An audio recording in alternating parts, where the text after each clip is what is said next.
J'ai une couronne. Aujourd'hui, avec l'équipe de Polaroid, on sort de nos studios pour vous faire visiter un monde merveilleux. On se retrouve tout de suite. Parce que ça va pas enregistrer. Ah, ce serait dommage quand même. Mes petits chats, mes petites chattes et autres, bonjour, bonsoir, bienvenue. Nous sommes ici avec Patrick Moya, artiste éminent de notre communauté. Je vous laisse vous présenter peut-être, Patrick. Je suis Patrick Moya, je suis artiste. Mais artiste, je fais tout, je fais de tout. Je fais de la sculpture, de la peinture, de la céramique, je peins même des chapelles. Mais je fais aussi de l'art numérique puisque je suis dans les mondes virtuels. Donc j'essaie de couvrir tous les champs possibles. Le mieux, ce serait qu'on vous découvre à travers votre art, peut-être en visitant votre atelier par exemple. Oui, oui, parce qu'en plus là on est vraiment, en fait on est chez moi, mais en réalité chez moi c'est l'atelier. Je vous retrouve tout de suite avec Patrick Moya pour la visite de son atelier. Voilà. Vous venez ? Alors bon, c'est un petit peu en désordre parce qu'il y a tout ce qu'il faut pour faire des... J'ai toujours l'espoir de faire des sculptures avec des morceaux d'acier, puis je le fais jamais. Souvent, les plus belles œuvres sont en expo, elles sont déjà dans des galeries. Donc c'est les œuvres souvent qui restent ici. Ça, par exemple, c'est un meuble que j'ai trouvé dans la poubelle et que j'ai peint. J'en avais besoin en plus pour une expo. C'était une expo à Monaco qui s'appelait Moya comme à la maison. Il me fallait des meubles peints, et voilà. Et après, je garde tous ces tissus, c'est des performances. Et il y a une partie d'ailleurs qui sont des œuvres que j'avais fait pour la Dolly Party. Tout est rangé comme ça. Donc. Et quand je pars en expo, j'emporte tout ça dans des valises. J'ai toujours l'impression d'être jeune, mais c'est fini maintenant. J'envoie par des camions et tout. Et est-ce que dans cette réserve, il y a des œuvres particulières que vous souhaitez garder avec vous ici ? Alors bizarrement, je ne fais pas exprès de garder les œuvres que je préfère. C'est que les œuvres que je préfère, en fait, elles ne se vendent pas forcément. D'accord. C'est des choses complètement impossibles à vendre, comme des choses en acier, comme ça, qui sont soudées un peu. Personne ne va oser acheter ça parce qu'on voit que ça va se détacher. Ça, par exemple, ça tient que par un petit pied. Mais celle-là, je l'ai exposée dans quasiment toutes mes expos.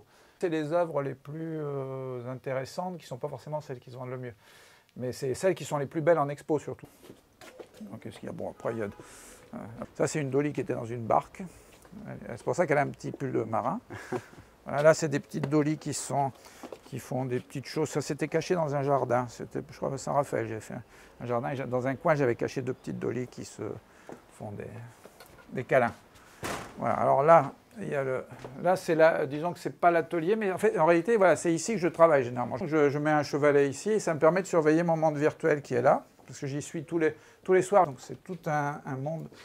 Si vous venez me visiter, vous pouvez venir me visiter le soir à 21 h. Il y a un office de tourisme. Voilà. Et là, on peut visiter l'ensemble de mon travail, c'est-à-dire la reproduction de toutes mes expositions. Et au fond, il y a une ville, comme une ville asiatique où il y a toutes mes œuvres en Asie. Il y a les chapelles aussi, j'ai pas une chapelle, donc elle est là. On rentre ici, on va danser. Alors, le problème, c'est que les textures ne se chargent pas tout de suite. Alors, dites-moi, pour Second Life, comment on y accède ? Si par exemple, nos auditeurs veulent venir vous rendre visite Alors là, il faut simplement s'inscrire dans Second Life, c'est gratuit. On entre et quand on arrive, on cherche Moya dans la barre de recherche. Moya Hospital, on peut aller à l'hôpital aussi. Vous avez un hôpital qui porte votre nom du coup ? Oui, voilà. Et il y a une maternité d'ailleurs dans l'hôpital. Chaque lieu de mon île, en fait, présente des œuvres qui correspondent. En chirurgie, c'est des œuvres qui correspondent au cerveau. Dans la radiologie, je mets ma tête coupée que j'avais fait pour Saint-Jean-Baptiste. Toutes vos œuvres, en fait, sont accessibles à tous, à tout moment, à travers Second Life. Voilà, oui, on peut tout voir et surtout, on peut le voir avec moi. C'est moi qui fais la visite guidée.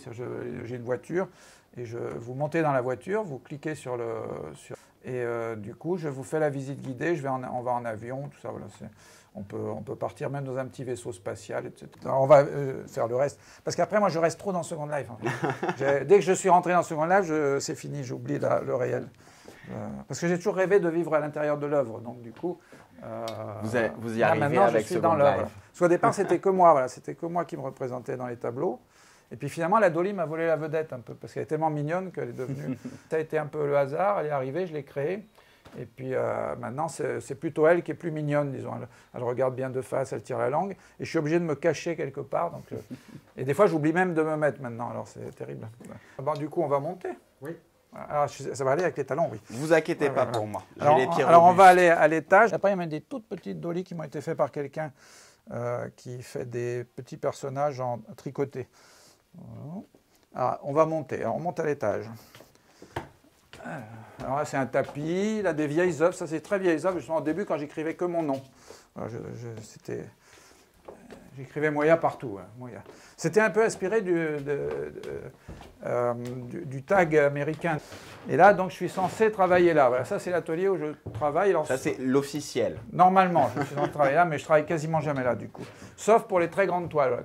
Donc, c'est Dolly qui est au carnaval. On va l'agrafer. Normalement, je l'agrafe comme ça. Voilà, je prends la toile. Sauf que là, je ne suis pas assez haut. Enfin, ça fait rien. C'est pas grave. Ouais, toc, je mets un coup d'agrafe et ça suffit. Et pour les expos, c'est comme ça que je fais. Je fais un coup d'agrafe, tac, tac, tac. Généralement, quand je fais 4 toiles comme ça, j'en fais une de chaque côté. Dans la journée, je fais les 4. D'accord. Vous êtes... Ah bah oui, il faut. Vous allez à un bon rythme. Oui, parce qu'après, il faut que j'aille dans le Second Life. On va dire de l'œuf de la poule entre Dolly et la Dolly Party, qui est venu en premier. En fait, c'est pas moi qui ai créé la Dolly Party, bien sûr.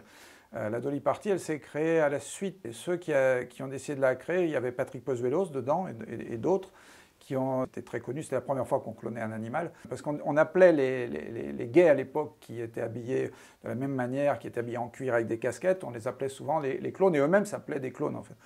Et donc, du coup, si on arrivait habillé de la même manière, du même sexe, le second rentrait gratuitement. Et en 99, Patrick Pozuelos m'a demandé pour une soirée qui était au Beau Rivage de faire une expo. Et du coup, j'ai fait des énormes toiles comme je fais ici. J'ai fait des énormes toiles que j'ai l'habitude de faire avec des moutons, qui n'étaient pas beaux du tout d'ailleurs. La Dolly était affreuse. Elle avait une tête de mouton. Et la deuxième fois, j'ai réussi à faire une Dolly un petit peu plus mignonne. Elle est devenue de plus en plus nounours. Mais déjà, elle indiquait l'entrée des backrooms, qu'on appelait à l'époque les espaces sombres de convivialité. Enfin, il y avait ce côté un peu espiègle. Mais finalement, ça a donné à la Dolly une certaine image. En fait. C'était une charte graphique qui était très très particulière, je pense. C'était très différent. C'était pas des soirées parisiennes, c'était des soirées du Sud. Et c'était un peu un côté méditerranéen, finalement. Plus joyeux, plus... Il y avait aussi pas de limite, c'est-à-dire il pouvait y avoir d'un seul coup les gens qui venaient avec des barbes à papa, il y avait une cantatrice, tout s'arrêtait, puis il y avait une cantatrice. C'était presque le Cirque du Soleil. Partout, ils remplissaient la boîte de nuit entièrement de toiles, ce qui donnait aussi un aspect très, très bizarre. Elle devenait une espèce d'antre de la Dolly. Vous nous présentiez tout à l'heure dans Second Life certaines œuvres dans les pharmacies que vous avez créées. La pharmacie Moya. Pharmacie Moya, et Hôpital Moya. Moya. Est-ce que vous pouvez nous parler un peu de ces œuvres, cet investissement auprès de la sensibilisation? Oui, il y a toujours eu de toute façon une demande autour de ça, à partir du moment où j'étais connu par la Dolly Party, disons. Et donc à ce moment-là, on m'a souvent demandé effectivement de faire des campagnes. Il y a eu des expériences qui étaient intéressantes, comme par exemple de faire des dessins avec... Mais là j'utilisais pas la Dolly, par contre, j'utilisais mon personnage avec un préservatif au bout du nez, parce qu'on devait distribuer des préservatifs sur la plage et il fallait que tout le monde puisse les voir.